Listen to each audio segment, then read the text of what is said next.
feels like ages since I've done a little chatty video with you guys.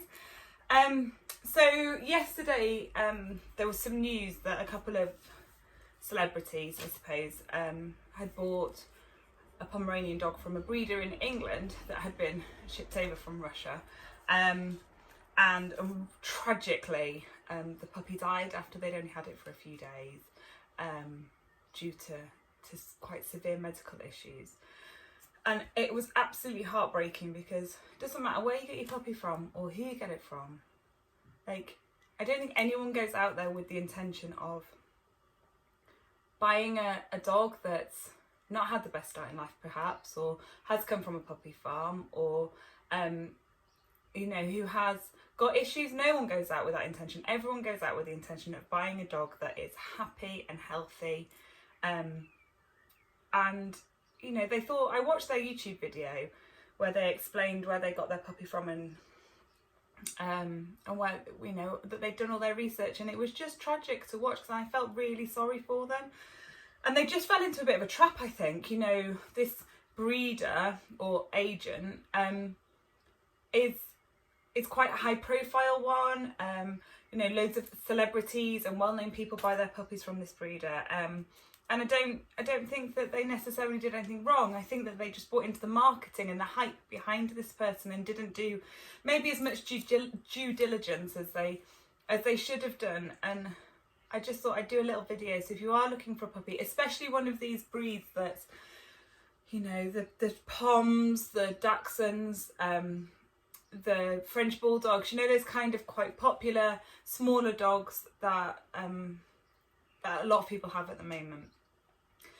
There was a law brought in earlier this year called Lucy's Law, which really is to prevent the third-party sales of puppies. So really encouraging people to do their research about the breeder, finding out about them, making sure that they've got a license. You only need to have a license if you breed over 3 litters a year. So if you're just if your friends' dogs had puppies, then they probably won't get a license, probably don't need one. But if you're finding someone on Instagram or Facebook who is promoting multiple litters, then they must have a license from the council. So you can ask to see that. You know, they need to be inspected.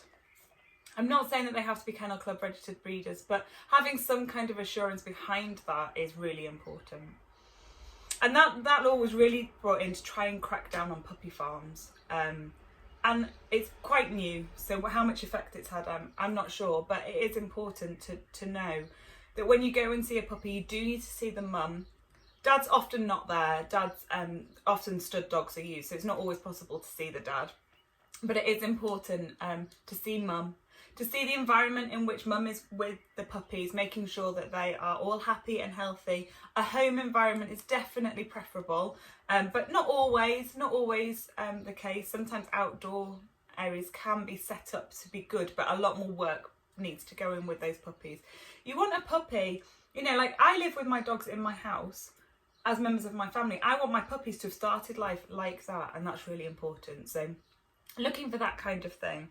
I've got a bit of a list of things that I want to make sure, so I get through everything. I know loads of people who've imported puppies from overseas, and I looked at it when we were getting Stanley, because Slovaks are quite rare over here, and obviously much more popular in Slovakia. And I know loads of people have brought imported puppies and not had any problems, and this isn't necessarily, you know, aimed at never import a puppy. Sometimes, especially with smaller, rarer breeds, you have to expand the gene pool, and sometimes that does mean that dogs are imported. Would I import a Pomeranian from Russia? Personally, probably not. I think there's a lot of stress that goes on when you import dogs, but there are arguments for it, definitely. Personally, I came to the decision that I didn't want to import a dog. I felt like I wanted to know the breeder and get to know them, and go and see mum and all of those things as well. The environment that the puppy should be in, it should be clean. I mean, puppies have accidents, don't get me wrong, but it should be clean, and it should have novel flooring for the puppies to explore, and different things for them to engage with, lots of different enrichment toys and things, which is really important for the development, the brain development of the puppy. They need to be with their mum for as long as possible, because the mum needs to naturally wean the puppies off them onto their own food. Your puppy should be vet checked, possibly had their first injection, should be microchipped and had some worm and fleeing before you get them, as pretty much as standard. You should sign a contract when you pick a puppy up. That's normal and right and proper. It should happen. Do check through the contract, make sure that you're happy with everything in it. You can discuss with your breeder. I'm sure most breeders would make allowances. You know, some contracts will say the dog must never be bred from, that they must be neutered, and people have different opinions about that. So, you know, if you're not happy, you can chat and explain and have a healthy discussion about those things. You should be interrogated by the breeder. The breeder should want you to have one of their puppies, not just be selling you one. It should be that they think that you're the best owner for that puppy. So be it, you know, in for an inquisition about your house, your garden, your lifestyle, what you're going to do with the puppy, how you're going to train them, all of those things. The mum of the puppies should be part of the family and not just a breeding bitch. It should definitely be part of the family, be a family pet, be brought up in that way, and have puppies as a secondary thing, not for that primary goal.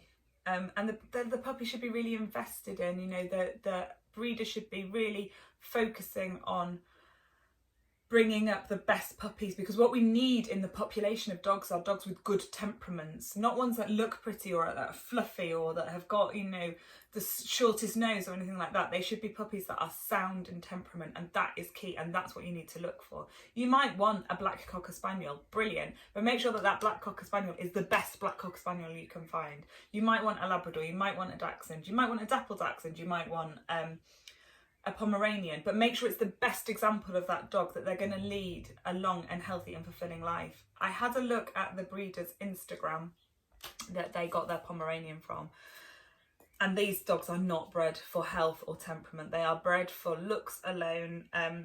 They brag about them having short noses, and we know, like you guys know, that a short nose is not something that we look for in dogs. It's not something that we want. When you have a short-nosed dog, they haven't got enough space within their nasal cavity to cool themselves down. They overheat. It causes so many problems. That is not something that we should be bragging about. That is something that should be getting bred out of populations. Once you start breeding for looks, and this is where the show ring has got it wrong with a number of breeds. Once you start breeding for looks alone, you get over exaggeration of those desirable qualities, which I can't think of an example which doesn't then lead to a health implication. And what also you don't get is that all important breeding for temperament. So you can get a beautiful looking dog. You can get a beautiful looking dog that is sound and health as well. It doesn't have to be one at the expense of the other.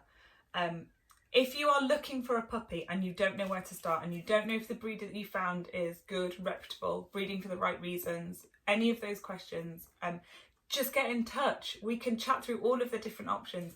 I would rather help you get a really good puppy and help you train it and have a really happy, easy life together, than not get in and help you find the puppy, and then you fall down a rabbit warren on Instagram or Facebook or Gumtree and end up with a puppy that it's going to cause, it's going to have health problems and it's going to cause you issues going on in life. That's not what we're looking for. We want a population of dogs which is sound and healthy, good temperament, well trained, happy dogs. That is the most important thing, and I will help you from the moment you start to think about getting a dog right through their life. That is my whole job, my whole raison d'etre for being here, is to have a happy, healthy dog at the end of the day.